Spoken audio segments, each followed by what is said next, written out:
Esta é a conhecida parábola do filho pródigo. Essa palavra é assim comumente conhecida por todos. Ou seja, ela traz o destaque de dois filhos que eram irmãos, e o filho mais novo, ele pede ao pai a antecipação dos bens ao qual ele haveria de ter direito por herança. Diga assim comigo: direito por herança. São dois filhos, o mais novo e o mais velho. Segundo o direito, segundo a lei, Deuteronômio capítulo 21, versículo 17, o filho mais novo teria direito a 1/3 da herança, e o filho mais velho a 2/3 da herança. Isso quer dizer que toda a herança seria dividida em 3 partes, e o filho mais velho levaria 2 partes, o filho mais novo levaria 1 parte. Era o que estava na lei, porque era o direito de primogenitura. Então o filho mais novo, ele pega a sua parte e ele vai embora, e a Bíblia vai dizer, e as escrituras vão nos mostrar que ele chegou a gastar o seu dinheiro dissolutamente, de uma forma irresponsável. A palavra de Deus diz que ele tinha direito àquela herança porque a lei lhe estabelecia esse direito. Era um direito que ele tinha por lei. E a palavra vai nos dizer que esse direito que ele tinha por lei era um direito legal. O livro de Deuteronômio é o livro que fala da repetição das leis. Em Levítico nós temos as leis.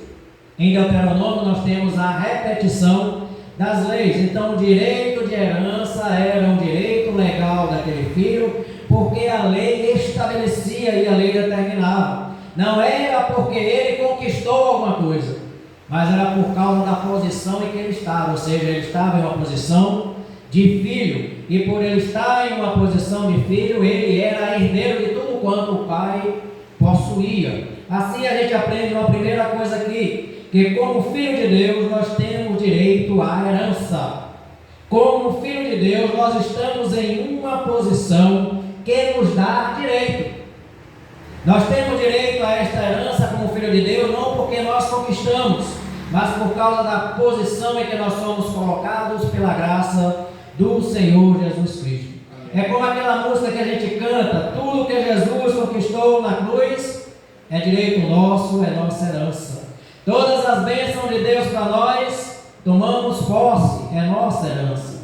Toda a vida, todo o poder, tudo que Deus tem para dar, abrimos as nossas vidas para receber. Nada mais nos resistirá, porque maior é o que está em nós do que aquele que está no mundo. Quando o Espírito Santo vem e habita em nós, nós somos feitos, selados e confirmados como filho de Deus. Então nós passamos de uma posição de criatura para filhos, e a posição de filhos nos dá o direito à herança, porque o direito à herança é um direito legal. Quais seriam então esses direitos que a gente possa buscar ou entender? São todas as bênçãos celestiais, são todas as bênçãos terrenas, como a saúde, a prosperidade, como uma vida em abundância, assim como as bênçãos espirituais. Através das bênçãos espirituais nós temos direito à vida eterna, à salvação e ao perdão. Não porque nós conquistamos, mas por causa da posição em que nós fomos colocados. Deus me colocou em uma posição de filho. Você lembra daquela passagem da mulher cananeia, que ela chega para Jesus, ela cruza com Jesus pelo caminho, e ela clama a Jesus, ela pede a Jesus o direito que ela não tinha, porque ela era cananeia. E Jesus lhe diz assim para ela: olha, não é bom dar aos cães os pães que é devido aos filhos. Por quê? Porque Jesus vai dizer: eu vim para os judeus, eu vim para a casa de Israel, porque a casa de Israel e os judeus, eles tinham direito por herança. Mas aquela mulher cananeia, mesmo não tendo direito por herança, ela diz para o Senhor Jesus: mas Senhor Jesus, até os cachorrinhos comem das migalhas que caem da mesa dos seus patrões, ou da mesa dos seus donos. Aquela mulher buscava, ainda que fosse em parte o direito, migalhas. Mas eu quero dizer para você, Deus não tem para nós migalhas. Deus tem para a gente sempre o melhor. Deus tem para a gente sempre a abundância. E todos aqueles que não faziam parte, não tinham direito, hoje têm por causa de Cristo. Porque Cristo nos reconciliou e Ele trouxe salvação ao mundo inteiro, não apenas para uns, poucos escolhidos ou privilegiados, mas para todos aqueles que confessam o seu nome e reconhecem Ele como Salvador e como Senhor. Aquela mulher cananeia, ela recebeu o direito por herança por causa da fé. Assim como a gente conquista a salvação pela fé, a vida eterna pela fé, a libertação pela fé e as bênçãos celestiais pela fé, ela conquistou pela fé. Portanto, aprendamos que como filho de Deus nós estamos em uma posição que nos concede direitos. Não direitos que nós conquistamos, mas os direitos que Jesus conquistou na cruz por cada um de nós. Essa é a primeira verdade que eu quero compartilhar com você. Nós temos uma segunda verdade, que nós temos também o direito de voltar para a casa do Pai. Voltar para a casa do Pai é voltar para a reconciliação com Deus. Nós abandonamos a Deus quando nós escolhemos os prazeres do mundo aos prazeres celestiais, ou a presença ou a intimidade com o Senhor. Por causa do erro, por causa do pecado, por causa do desvio, assim como este filho, que foi chamado de um filho pródigo, porque ele dilapidava tudo quanto ele recebeu do pai, porque ainda não era dele, era do pai. Mas mesmo assim o pai concedeu e dividiu entre os filhos a herança que eles haveriam ainda de ter, porque eram filhos.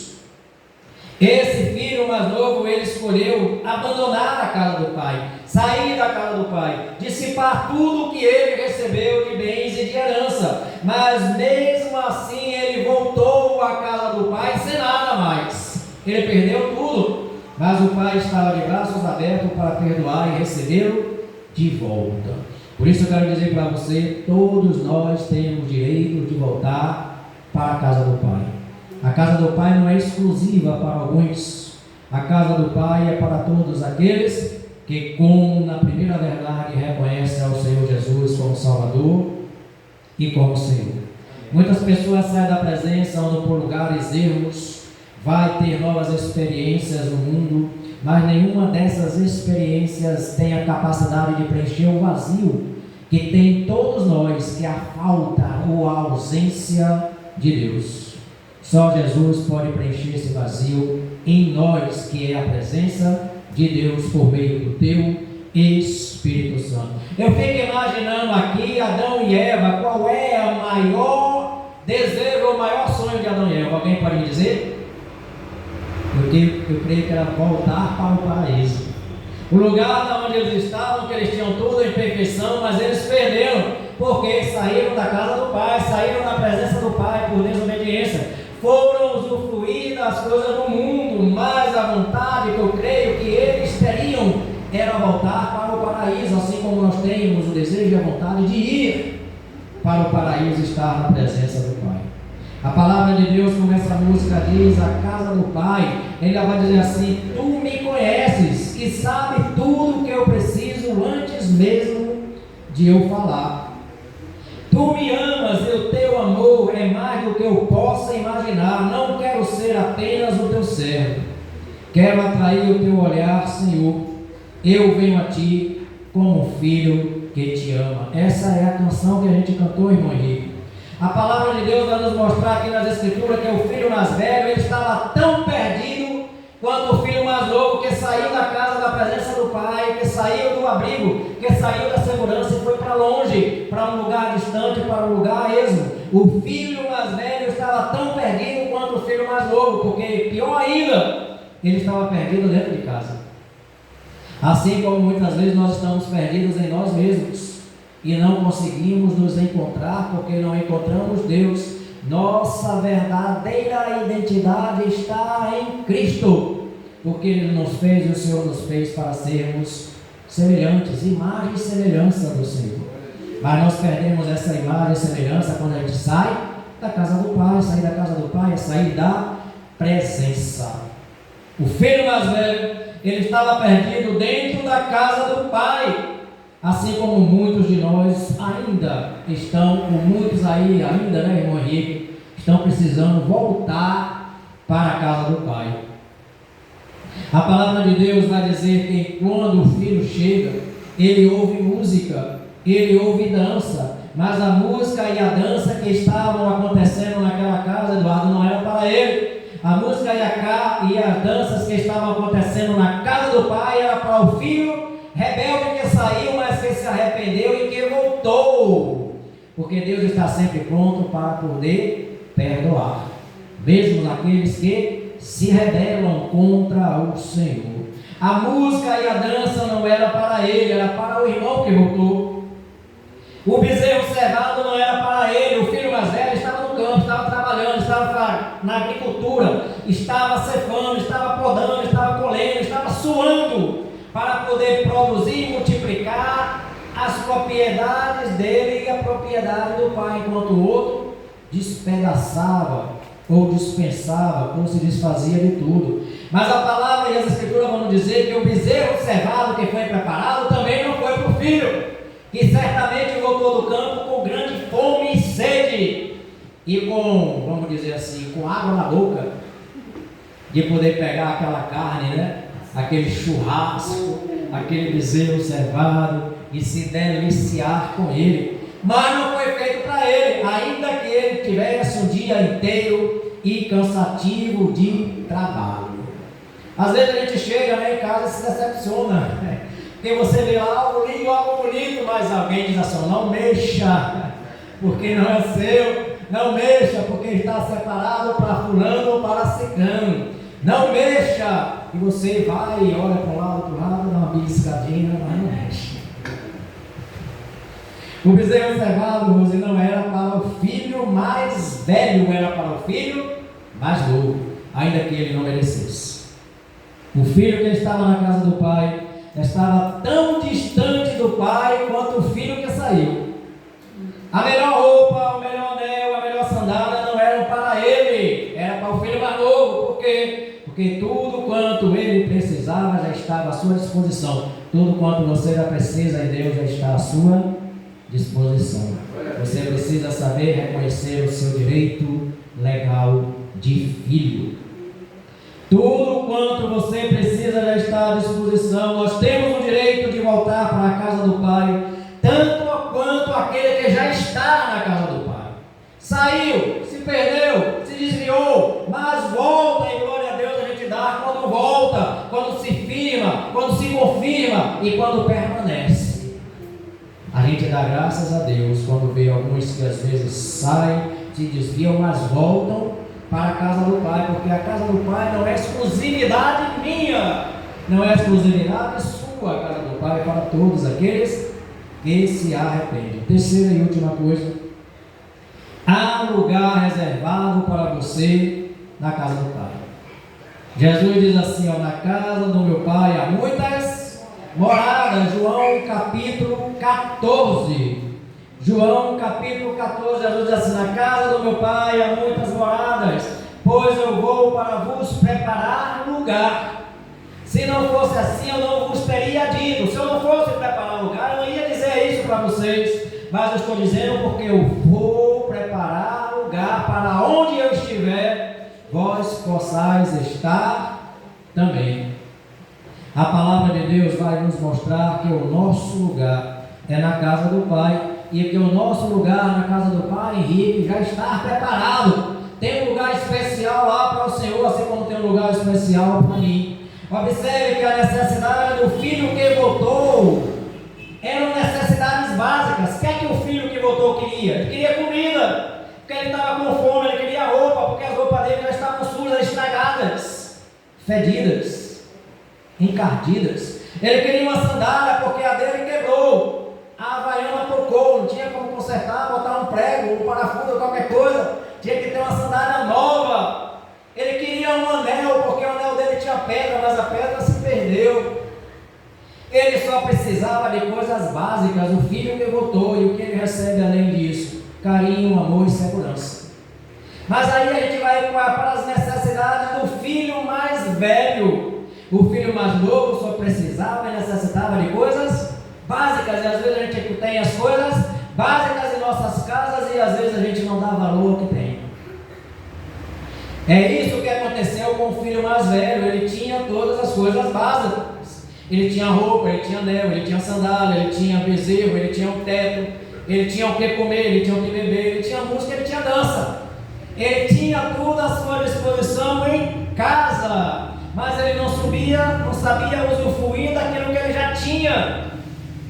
Por quê? Sabe por quê? Porque ele, em vez de estar envolvido na casa do pai, na intimidade do pai, ele estava mais importando-se com o trabalho, os afazeres do dia a dia. Às vezes a gente se perde nos nossos afazeres do dia a dia e esquece do pai. Esquece de orar, esquece de ler a Bíblia, esquece de clamar, esquece de se consagrar, esquece de jejuar. Eu, quando não tenho tempo, eu procuro tempo. E quando eu não tenho tempo, eu procuro tempo e faço as coisas tudo dentro do mesmo tempo. Eu estou andando, estou fazendo, estou orando, estou orando, estou andando, estou fazendo, estou cantando. Estou orando, estou fazendo e estou lendo. Às vezes tem uma notícia, ele está lendo e está cantando. Ou ele está orando e ele está lendo. Porque a vontade de buscar é tão grande, é tão intensa, que a gente precisa preencher o tempo, mesmo que a gente não tenha tempo. Ou ainda que o nosso tempo já esteja repleto de tantos afazeres. O problema daquele filho mais velho, irmão Henrique, é porque ele só pensava no trabalho pelo trabalho. Ele só pensava no trabalho pelo trabalho, ele perdia a Eusébio a oportunidade de sentar e conversar com o pai. Sentar à mesa, olhar olho no olho, sentar à mesa, contar uma história, contar algo que aconteceu e rirem juntos, de sorrir, de brincar, de se alegrar. O filho mais velho, ele tinha tudo que era básico, mas o essencial ele não tinha, que era estar junto do pai, mas longe ao mesmo tempo, porque ele estava fisicamente, mas espiritualmente longe e afastado. A necessidade do filho mais velho era simplesmente algo que a gente precisa buscar. Sabe por quê? Porque tudo que o mundo tinha para oferecer ao filho mais velho, ele tinha a possibilidade de alcançar. Às vezes tudo que o mundo tem para nos oferecer, a gente tem a possibilidade de alcançar, mas nem tudo que o mundo tem para nos oferecer vai trazer a paz, a alegria que você precisa e só encontra em Jesus. A convicção de ser filho e herdeiro de Deus era basicamente o que faltava ao filho mais velho. E essa convicção só vem quando você conhece e se entrega por inteiro e em verdade ao Deus Todo-Poderoso, por meio de Jesus. Nós temos direito à herança porque somos filhos. Nós temos direito a voltar para a casa do Pai porque nós somos filhos. E nós temos direito a um lugar reservado na casa do Pai porque nós somos filhos. E Jesus conquistou tudo isso para cada um de nós ali na cruz do Calvário. Amém? Vamos orar. Pai amado, te agradecemos porque fazemos parte da família celestial. Sabemos que Jesus é nosso Senhor, mas também nosso irmão. Sabemos que o Espírito Santo é nosso Consolador, mas também o nosso guia. Sabemos que o Senhor é o nosso Pai, mas também o nosso amigo. Por isso te agradecemos, ó Deus, por fazer parte desta família preciosa, que é a família celestial. E que cada um dos nossos na nossa casa, seja pródigo, seja o filho mais velho, seja aquele que está perdido longe porque saiu, seja aquele que está perdido perto porque ainda não se encontrou com Jesus, também possa encontrá-lo face a face e se render a Ele, ao seu poder e à sua majestade. Essa é a nossa oração que lhe fazemos em nome de Jesus. Amém. Vamos ficar em pé, estenda a sua mão como filho que é perdão. Que o amor de Deus seja derramado sobre nossas vidas e corações, que a graça preciosa de Jesus nos cerque por diante, por detrás, por cima, por baixo, e que a doce consolação do Espírito Santo nos dê sempre a esperança, a certeza, a convicção, e que a gente possa descansar na convicção de que somos filhos do Senhor. Recebe, ó Deus, esta oração em nome de Jesus. Amém. Se Deus é por nós, agindo Deus, a vitória é nossa, em nome de Jesus. Amém. Não saia daqui antes de abençoar alguém e ser abençoado em nome de Jesus.